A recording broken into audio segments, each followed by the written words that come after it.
तो ये अपने रिवीजन को देखो थोड़ा आगे बढ़ाते हैं और इसमें देखो ये P upon Q is terminating, ये टर्मिनेटिंग कब होगा, जब इसके जो Q यानी डिनोमिनेटर्स के जो प्राइम फैक्टराइजेशन में होंगे उसमें 2 और 5 होंगे।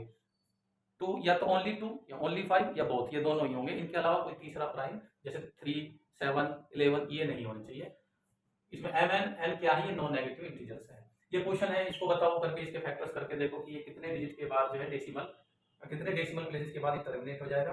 और ये बात याद रखो एक थ्योरम के रूप में है कि अगर x एक प्राइम नंबर है और x किसी नंबर के स्क्वायर को डिवाइड करता है तो x जो है उस नंबर को ही डिवाइड करेगा। ठीक है, इसके बाद देखो फंडामेंटल थ्योरम ऑफ अरिथमेटिक जो इस चैप्टर में हमने पढ़ी थी जो है, ये दो बातों पे ज्यादा जोर देता है। वो बताता है क्या कि किसी इरेशनल नंबर, कोई इरेशनल नंबर इरेशनल है, इसको प्रूव करने के लिए फंडामेंटल थ्योरम ऑफ अरिथमेटिक काम आती है। दूसरा to explore terminating and non terminating decimal expansion. ये है क्या, फंडामेंटल थ्योरम ऑफ अरिथमेटिक है क्या कि एवरी कंपोजिट नंबर, कोई भी कंपोजिट नंबर ऐसी नहीं है जिसके प्राइम फैक्टराइजेशन ना किया जा सके। वो कहते हैं कि every composite number can be expressed as the product of primes. और ये जो प्राइम फैक्टराइजेशन है यूनिक होता है, यानी ऐसा नहीं कि एक नंबर, कोई नंबर हमने ले ली मान लो 360, तो इसका प्राइम फैक्टराइजेशन एक बच्चे ने किया तो कुछ और आया, दूसरे बच्चे ने किया तो कुछ और आया, ऐसा नहीं होता। बिल्कुल वो यूनिक होता है, बस उनका ऑर्डर हो सकता है इसकी स्टार्टिंग हम 2 की बजाय 3 से कर दे, बस इतना हो सकता है, लेकिन प्राइम फैक्टराइजेशन बिल्कुल सेम होगा।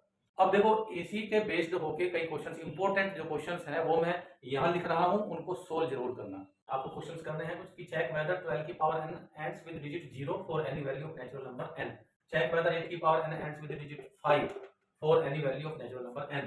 और देखो ये इसको देखना, चेक वेदर 10 की power n ends with digit 0 for any value of natural number n। तो ध्यान देखना कि इन दोनों का आंसर 9 में आएगा, इसका आंसर यस में आएगा। क्यों आएगा आप समझना, नहीं तो मुझसे पूछना। 6 की power n always ends with digit 6, देखो n की वैल्यू आप कुछ भी रख लो नेचुरल नंबर के रूप में। n नेचुरल नंबर है, यहाँ पर मैं लिख देता हूँ n इज नेचुरल नंबर, ये मैं ऊपर भी लिख चुका हूँ, इन सब के लिए नेचुरल नंबर है कि n अगर नेचुरल नंबर है तो it always ends with digit 6। 5 की power n always ends with digit 5, वही बात है कि n इज नेचुरल नंबर। 4 की power n ends with digit 4 if n is odd natural number, and 4 की power n ends with digit 6 if n is even. इसी तरह अगर 9 वाला हो तो 9 के केस में भी क्या होता है, 9 के केस में भी यहाँ पे हम कह सकते हैं कि 9 power n ends with digit 9 if n is odd, and 9 की power n ends with digit 1 if n is even. कुछ नंबर्स हैं जिसमें आप फंडामेंटल थ्योरम ऑफ अरिथमेटिक की हेल्प से ये प्रूव करोगे कि ये इरेशनल नंबर है। जैसे कि ये √3 या √2 या √5 या √7 इरेशनल नंबर है, ये कैसे प्रूव करते हैं, इसकी प्रैक्टिस करो। फिर उसके बाद हमें पता है कि √5 इरेशनल नंबर है, तो इसी बात को ध्यान में रखते हुए 2 + √5 इरेशनल नंबर है, इसे कैसे प्रूव करेंगे।